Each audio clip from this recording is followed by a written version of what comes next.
Ladies and gentlemen, the story you are about to hear is true. The names have been changed to protect the innocent. Dragnet, brought to you by Chesterfield, America's most popular two-way cigarette. Chesterfield King Size at the new low price, and Chesterfield Regular.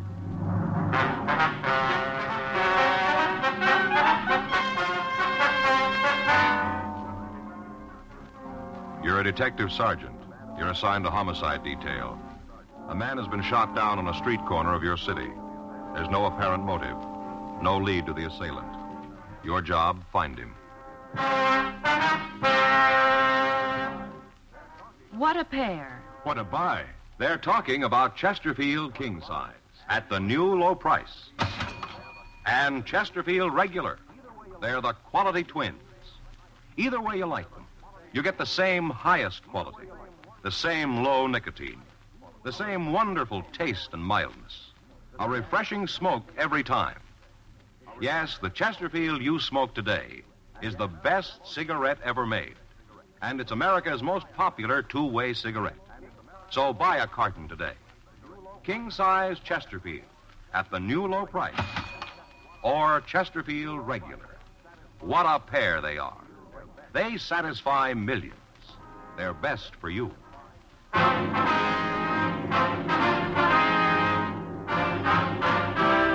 Dragnet, the documented drama of an actual crime. For the next 30 minutes, in cooperation with the Los Angeles Police Department, you will travel step by step on the side of the law through an actual case transcribed from official police files. From beginning to end, from crime to punishment, Dragnet is the story of your police force in action. It was Tuesday, May 8th. It was cool in Los Angeles. We were working the night watch out of homicide detail. My partner's Frank Smith. The boss is Captain Lorman. My name's Friday. I was on my way over from the office, and it was 10:13 p.m. when I got to Georgia Street Receiving Hospital, the waiting room. Hi, Frank. Joe? How's he doing? I don't know. I'll talk to Dr. Sebastian. How's it look? Well, not too good. Slugs embedded in his lung caused a hemorrhage. He's getting a transfusion. What do you got on it? I just talked to the guys who came in with him for a minute. They didn't have a lot. No. Call came in from a man who owns a newsstand at the corner of Normandy and Willowbrook. See the witness? Yeah. Anything there? I don't know. We'll have to talk to him. What do you got on the victim? Wait a minute.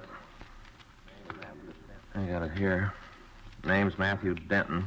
Address given is 18970 Taft Street in Hollywood. Did you get in touch with anybody? No, tried the house, but nobody was there. Anything else? And went over the personal property. Usual stuff, cigarettes, lighter, comb.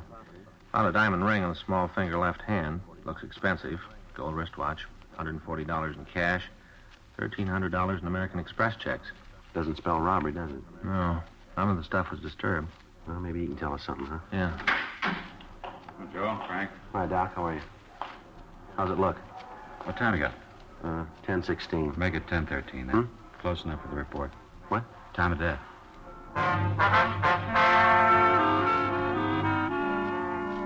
Matthew Trevor Denton, WMA. 31 years, 5'9", 164 pounds, had stopped living at 10:13 p.m. on May 8th. We didn't know who he was or why he died. Before we left the hospital, we put in a call to Denton's address, but we got no answer. We checked the name and description through RI. There was no record on the dead man.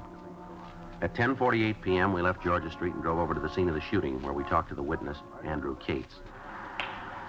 Right over there is where it happened. The bus stop. Uh-huh. I was standing right here. Right here. Mm-hmm. I saw the whole thing happen. Yes, sir. About what time was that, Mr. Cates? Oh, I guess it was 9:30 or so. I see. I was just standing here, and bang, bang, 2 shots. Did you see what led up to the shooting? Well, what do you mean, let up? Well, I mean, did you see what happened before? Oh, yeah, whole thing. Uh-huh. Would you tell us about it? Sure. All right. Go ahead. Well, one of those nights where just nothing went right, you know what I mean. Uh-huh. I started off with my wife burning the coffee. I wouldn't think a person could do that, would you? Burn the coffee? So I go ahead? I had a big argument before I left home. I just started off that way. Yes, sir. Got on here and took over. About what time did you open the stand, sir? Oh, I was 7:30 in the morning. Try to get breakfast business, you know. People on the way to eat. Stop off for early paper. I see. I try to get them. All right.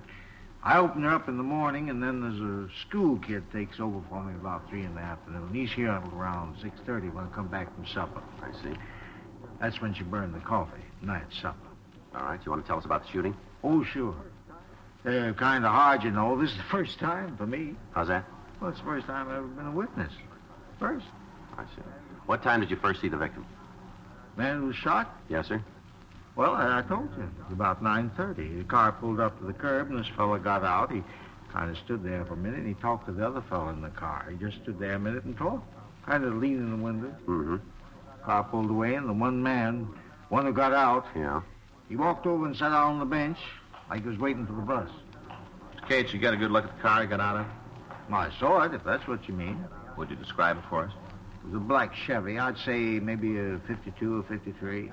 Sedan or coupe? No, it was a sedan, four-door. Nothing special about it. Did you get a look at the man that was driving? No, the light's kind of bad over there. You can see for yourself. The one fellow leaned in the car, I couldn't get a good look. I didn't pay a lot of attention to it anyway. It didn't seem anything to get all concerned about. All right, sir. You want to go ahead? Well, the fella sat there for a minute, not doing nothing, just waiting. Then this other car pulled up, right up the curb. Mm-hmm. One guy got out of the car, got right out, and walked over to the fella sitting on the bench. I see. Oh, excuse me a minute, the customer. All right, sir. What do you think? I don't know. Old Bert always stops by same time. He gets one of each, same time every night. Good old Bert. Yes, sir. I wonder if you go ahead with your story. Oh, yeah. Well, this car pulled up and the fella got out. He walked over to the bench, started talking to the first man. They got in an argument. How do you know that? What? Well, how do you know they were arguing? Well, I could see standing over there, waving their arms around. I could even hear some of the yelling. It wasn't no trick at all to see that they were having some kind of trouble. Mm-hmm. Could you hear what the trouble was about? No, just a lot of yelling and waving. Could hear no outright word. You want to go ahead, please? Well, the next thing I knew was when the fella got out of the car, started swinging at the other one. That was the victim? Yeah, one who was shot. All right. Well, you just bet the guy tackled more than he could handle. The victim fella started to clean up on this other one. He just started to mop the street with it. I see. That's when the guy who was waiting in the car got out and run over to help his friends, you see. Mm-hmm. Three of them kind of struggled around for a while, then the one from the car pulled the gun. Bang, bang. 2 shots. First guy dropped right down on the sidewalk. The other 2 got in the car and took off. Went roaring down Normandy. That way. Can you describe the second car? Well, not too good. I just got a glance at it. I wasn't paying a lot of attention at first. The time I figured I should take a good look at it was gone. I see. Now, how about the men driving it? What do you want to know? Can you describe them? Not good. Well, if you tell us just what you can, Mr. Cates, it'd help. Sure.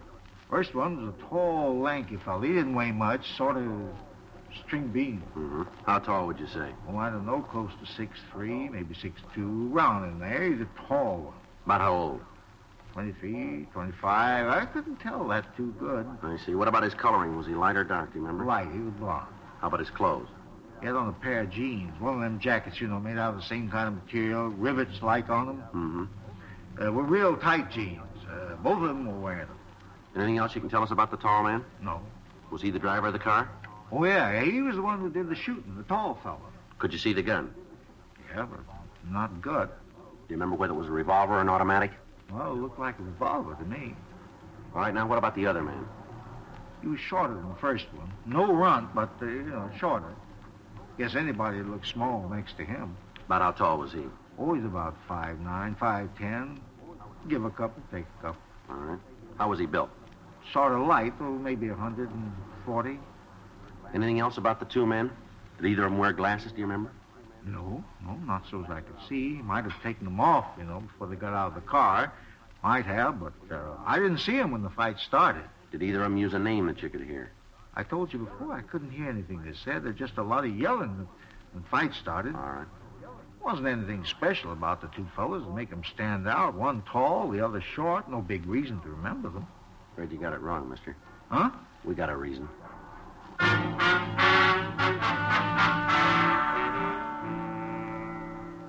We made arrangements for Andrew Cates to come down to the office and look through the mug books. The rest of the neighborhood was checked again, but we were unable to find anyone else who'd witnessed the shooting. While we'd been talking to Cates, a team of detectives from Homicide Detail had gone out to the victim's house. They didn't find anyone at home, but when they spoke to the neighbors, they were told that Matthew Denton's wife was in a hospital.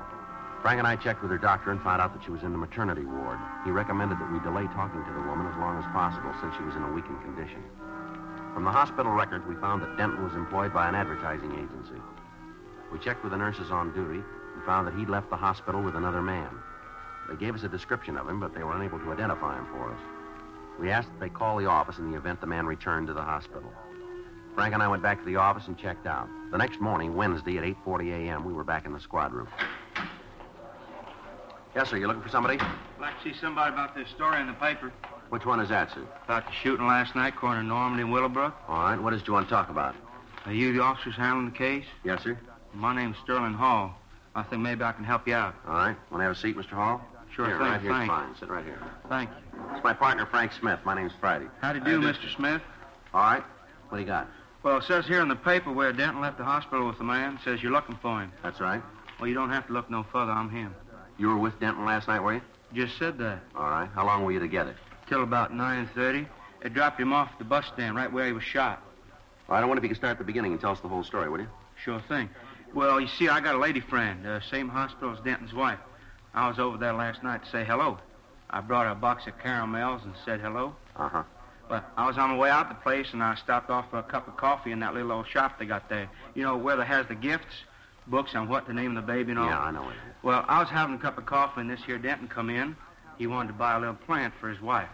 They just had a baby, wanted to send her something. I see. Now, we got to talking and I had a cup of coffee. It turned out he didn't have his car, so I asked him if I could give him a ride home. He was kind of nervous and all, new father. Yes, sir. We left the hospital, and he said it wasn't necessary for me to take him all the way home. Said for me to just drop him off at the bus stand. Told me there was one right near his house. All right. Well, on the way, we was following this car, and all of a sudden it stops. No signal, nothing, just slams on the brakes, and we rammed into it. Well, didn't hardly do no damage to the other car. Broke one of my headlights is all, but didn't hurt the other car at all. I see. Go Now, ahead. two fellers got out, and they walked back, and they started a little ruckus. Said we was speeding and driving reckless, all that kind of stuff, real loud. And this Denton, he'd tell them to shove off. Said their car wasn't hurt at all, and said not to make a big thing out of it. He told them it was their fault anyway. Were you still in the car? No, we got out to see what damage had occurred. I see. Now, these two guys started to get rugged now, like they wanted to start some real trouble, and Denton said if they wanted to make a problem out of it, the thing to do was to call the cops and make a complaint. What'd they say to that? Nothing, just said to forget it, and then they got in the car and shoved off. Mm-hmm. Now, I didn't see him again, but I got to thinking about it this morning when I saw the story in the paper. You think it might have been one of them two who shot Denton? Well, we don't know, sir. Can you give us a description of the men? Sure thing. Now, one of them was real tall. The other one was about my height. It'd be about 5'8". 5'8" and 3/4. All right. Can you give us a description of the car? Yes, sir. It was a light blue Ford. One of them new ones, you know, with the plastic on top. Yes, sir. I took a good look at it. Matter of fact, I kind of thought there might be some trouble about the accident. I didn't want to be out on a limb with my insurance company, so I made sure. Yeah. I got the license number.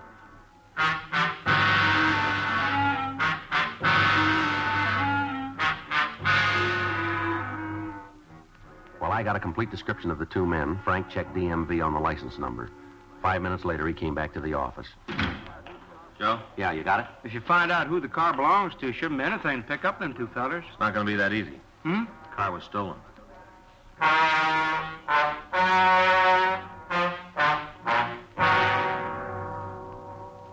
Before Frank and I left the office, we made arrangements for Sterling Hall to check the mug books in the hope that he might be able to identify the suspects. At 11:20 a.m., we drove over to talk to the registered owner of the stolen car. He told us that the vehicle had been taken from a parking lot the day before and that he'd made an immediate report on it to the police. Additional broadcasts were gotten out on the automobile and on the suspects. That afternoon, we drove over and talked to the victim's wife. She told us that the money and the express checks Denton had been carrying were for the payment of the hospital and the doctor bills. We questioned her about her husband's friends and associates. Although we had the story given us by Sterling Hall, it seemed unlikely that the man was killed as the result of an argument over a minor traffic accident. We spent the rest of the day interviewing people who knew the victim. From them, we learned that Denton was well-liked and was respected. He took an active interest in neighborhood clubs and events. The more we went into his background, the more convinced we became that he'd been killed by the men in the stolen Ford. 2 days passed. On Saturday, May 12th, the vehicle was found abandoned. A stakeout was placed on it, and when no one approached it, the crew from Leighton Prince went over the car. They found several partial fingerprints, but not enough for classification. The prints were photographed and held for evidence. Frank and I continued to work on the killing. A month went by without additional information turning up. On Tuesday, June 19th, we got a call from burglary detail.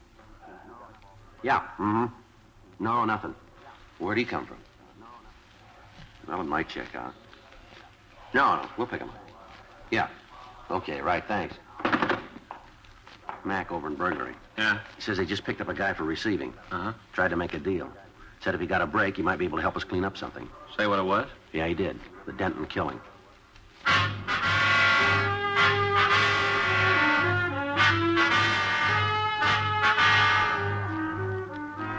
We left the office. We went over to room 45. We talked with the officers who'd picked up the suspect. They told us that they found a large quantity of stolen automobile supplies in his possession. We took him to the interrogation room for questioning. For almost an hour, he remained silent. How about it, Keneally? Gonna give us a hand? Keneally? All right, come on, stand up. Let's go. Giving up, huh? No, we'll be back. Where you taking me? Back to burglary, and they can book you. Main jail? Yep. But you guys are all through with me, huh? Yeah, for now. We'll talk to you again. Well, you won't get any more. Tell me something, will you? Why? A little while ago, you said you knew something about a killing. Now you shut up and won't give us the time of day. Why? I told that other cop if I got a break, you get one. You know we can't make deals. No, that's going to cost you. You're going to take an installment. How do you figure that? You said you knew something about Matthew Denton's murder, isn't that right? I don't remember that far back. We do, and we can prove you did. You're up on a receiving rap now. That's bad enough. But if we can tag you with holding information, we'll make you as an accessory after the fact. You mean you'll try? I think we'll make it. Well, from here, it's got another color. Well, let's see how it comes out, huh? Come on, let's go. Down this way. I know. What's a tab for being accessory? 5 years. Okay, let's go back. Huh? I'll tell you all about it.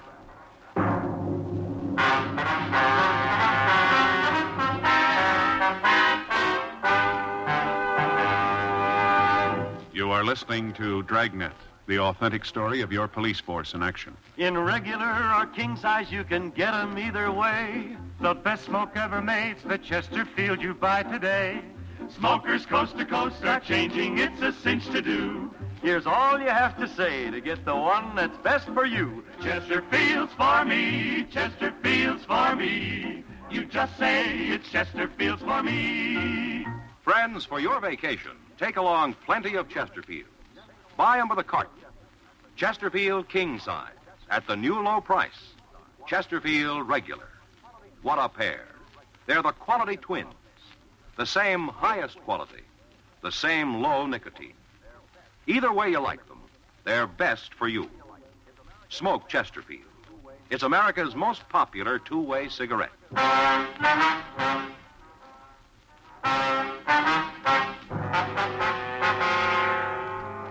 We returned Harold Keneally to the interrogation room. We put out a call to Gene Bechtel to come and take a statement. Keneally asked that we send out for some coffee for him. Frank went down the hall and brought back 3 cups. After he'd finished his, Keneally leaned back. It's good coffee. Strong. I like it that way. Yeah, well, now that you've had the clatch, let's start the story. What do you say? Sure. What do you want to know? Who are the 2 men? I don't know. Now, you're going to start this all over again, are you? I'm giving it to you on the line. I don't know who they are. What do you know about them? Not much. Couple of guys. They're doing pretty good with radios. You one of their customers? Yeah? Me and a half a dozen others. You know who they are? Well, you're not going to get the names. All right, let's get back to 2 men. Why do you think they had something to do with Denton? Well, about 3 weeks ago, they was in my place. Had 5 new radios. The kind with the bar to pick the stations, you know, like the new CADs. Yeah, I know. I had 5 of them. Want to turn them over. Yeah. The price they were asking was way out. I told them so they'd have to find someplace else to drop them. All right. Told me there was a beef. They had to get out of town, so they needed the money to swing it. That still doesn't add up to Denton's killers, does it? Well, it will. All right, come on, tell us. Well, I went out of the office for a couple of minutes, told them I had to make a phone call. Yeah? I got a mic hidden in the room, found out it helps in business once in a while. I turned it on and listened to the guys talk. Go ahead. They were yakking about some guy that got shot. The big fellow was saying there was no other way to handle it, so that he didn't like it either, but there just wasn't any other way. Big thing then was to get some money and just beat town. Mm-hmm. I waited outside for a couple more minutes, but they didn't say anything, so I went back in. I told them I couldn't swing the radio deal. What'd they do then? Well, they said they had to dump him someplace. If I couldn't take him, they'd find somebody who would. Told them to go ahead. What do these guys look like? A couple of bums, one tall, the other short, wearing those jeans with the coats made out of the same cloth, you know. You had dealings with them before? Yeah, a couple of times. You know their names? No. All I know is the big one's called Dusty. I don't know the last part. How about the other one? Nothing there. Anything else about them? Well, they're both lushes. Yeah? The big one, this Dusty, always got a flask on his hip. You mean a bottle, huh? No, metal flask like they used in Prohibition. This one's all beat up, dented. It's all dirty. But I never seen Dusty without it. Both of them all the time nipping at it. All right. You know where these guys live? No, someplace downtown. They got a pad there. I don't know where it is, though. How do you know it's downtown, then? Well, I don't know for sure. It's just a guess. Did you ever hear either one of them say anything about a job? Not those two. They never done a day's work in their lives. The only thing they're good at is lifting radios. They wouldn't work steady if stealing was legal. That all they take, radios? All I've ever seen. Guess they got a gimmick. Figure they can make a living with them. Why change? Mm-hmm. I guess they do pretty good. I don't know. I paid them enough times. All right, anything else you can tell us? No. They work with anybody else, do you know? Not that I've ever heard. How about close friends? None. They say when they'd be back to your place? No, they don't have a regular route. When they pick up some things, they come in. If they got nothing to sell, I don't see them. When'd you see them last? The time I told you about. They still around? Well, I don't know. Rumble says they are. I haven't seen them myself. You know where we can reach them? No, you don't make an appointment with them. You know if these guys have ever been arrested? Oh, we never talked about it. Where they seem to feel about cops, though, you sure figure they feel. They from L.A., do you know? I don't think so. Never heard them say. Only done business with them a couple of times. We never got real buddy-buddy. Mm-hmm. They don't go that chummy set much. All right, Keneally. Anything more you want to tell us? I guess that's it. All right, come on. Why don't you check the books? Yeah. Hey, can you spring another cup of that coffee? It's sure good. About the best I ever tasted. Hey, wait a minute. Yeah? There's one more thing about the guys you're after. All right. Take it easy with them. Like I told you, they're both lushers. I think they're off their rockers. Yeah, we'll watch it. Well, you better. They're packing heavy. Yeah. Any way you slice it, they're loaded.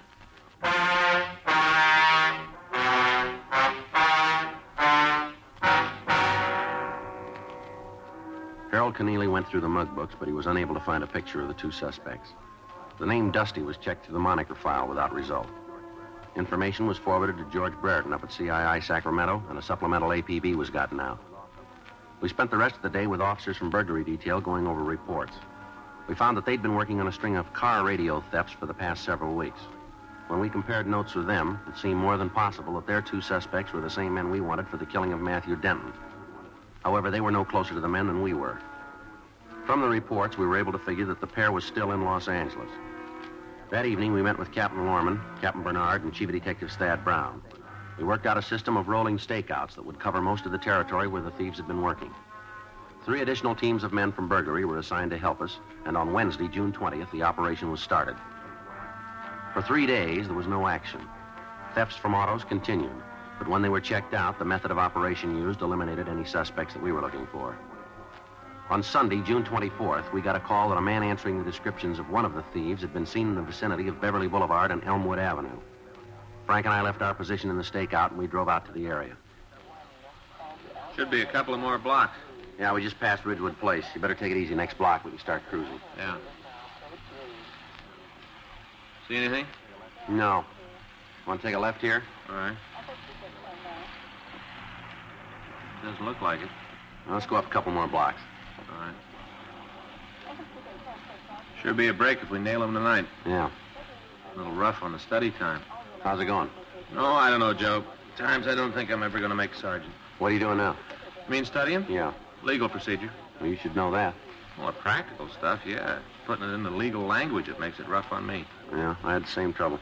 I haven't been able to hit the books for the past week. Wait a minute. Yeah. No, nothing. Keep going. What'd you say? I said I hadn't hit the books. I missed a couple of lectures, too. Well, you're never going to make it that way. That's what Faye says. Wait a minute. Huh? Slow down. What do you got? Up there. See? Next block on the left. About 50 feet on the other side of the street line. I don't see anything. Looked to me like somebody trying to get into a car. I'm not sure. Well, let's check it. All right. Just up ahead there. Yeah. See anything? Well, looked like somebody on the other side. Better pull up. We'll take a look. Okay. All right, let's go. All right. I'll cover the other side. Take it easy. If it's the one we want, they're heavy. All right. All right, mister, let's hold it right there. What? Stand where you are. You talking to me? That's right. What are you causing me trouble for? I didn't do nothing. We didn't say you did. How about it, mister? This your car? Certainly it's my car. Who do you think it belonged to? You got the white slip? It's in the machine. It's right out in plain sight where it's supposed to be. You've been drinking, haven't you? Small wonder you officers don't do better at solving crimes. I had a couple, yeah. What's your name? I don't see that's any business of yours. All I'm trying to do is get into my car. I'm not causing any trouble. What's your name? It's Kyle, Peter Kyle. You got the keys to this As a car? matter of fact, I haven't. That's why I'm having so much trouble getting in. If I had the keys, I could just flip the door open and drive off. Frank, Yeah. Yeah, what are you doing? just want to see what you're carrying. Watch it, Joe. All right, mister, come on. Get up. What? I'm doing like you say I'm doing. Try it again, Frank. Yeah. Come on. Put your hands back. He's clean, Joe. All right. Turn around. I didn't mean to do it. I didn't mean to shoot. Yeah, sure. Honest, you gotta believe me. I didn't mean it. Come on down here under the light. All right, now stand still. Yeah, matches the description pretty good. Where's your partner? I didn't mean to do it. It was an accident. I just hit the guy. I just got in a fight with him. Dusty did the shooting. He did it. I didn't. I just got in a All fight. right, now calm down. Where is he? I knew you'd catch us. I knew it all the time. I kept telling Dusty we had to get out of town. We gotta go. I kept telling him all the time. I was telling him. Well, where is he? Home. Where's that? He's the one who did it. I just got in a fight. Dusty's the one who shot, not me. Where do you live, mister? Down on 4th. That's where old Dusty is. Old, safe Dusty. He said we didn't have to leave. He said you'd never catch us. All right, let's go. Old Dusty is always right. Always knows what he's doing all the time. Never makes a mistake. Not old Dusty. Yeah, well, he made one this time, didn't he?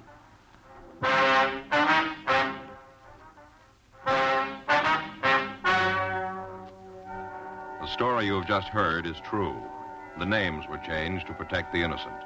On November 6th, trial was held in Department 95, Superior Court of the State of California, in and for the County of Los Angeles. In a moment, the results of that trial. L&M goes king size. Yes, L&M goes king size. Now, L&M is king size as well as regular. Both have the same low price. Both have the miracle tip for the effective filtration you need. Yes, it's the filter that counts. And L&M has the best. You get much more flavor, much less nicotine, a light and mild smoke. Yes, this is it. L&M filters. Just what the doctor ordered. Buy a carton, king size or regular, both at the same low price. L&M filters, America's highest quality and best filter tip cigarette.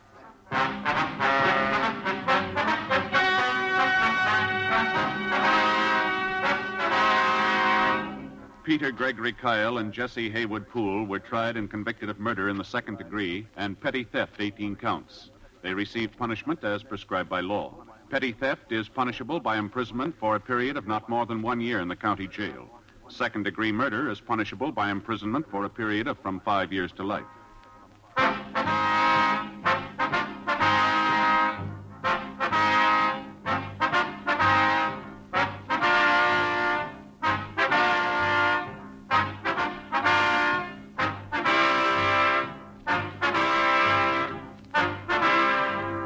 You have just heard Dragnet, a series of authentic cases from official files. Technical advice comes from the Office of Chief of Police W.H. Parker, Los Angeles Police Department. Technical advisors, Captain Jack Donahoe, Sergeant Marty Wynn, Sergeant Vance Brasher.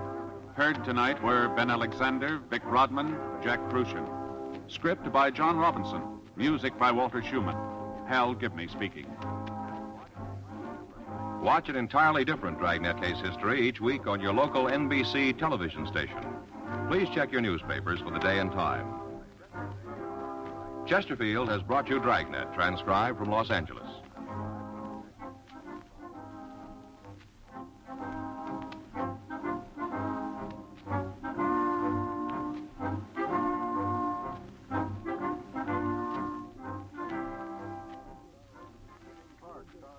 Dane Clark stars in Crime and Peter Chambers tonight on the NBC Radio Network.